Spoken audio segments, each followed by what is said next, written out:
o Fabrício Daniel com paradinha, pé canhoto, bateu, é gol! Gol!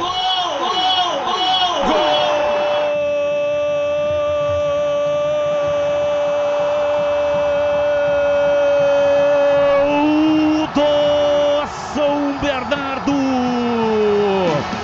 Fabrício Daniel, cheio de firulas, correu, foi pra bola, uma paradinha, mais uma paradinha, vai de novo e bateu de perna esquerda. Jogou no canto baixo direito do Diogo Silva. É o terceiro do São Bernardo.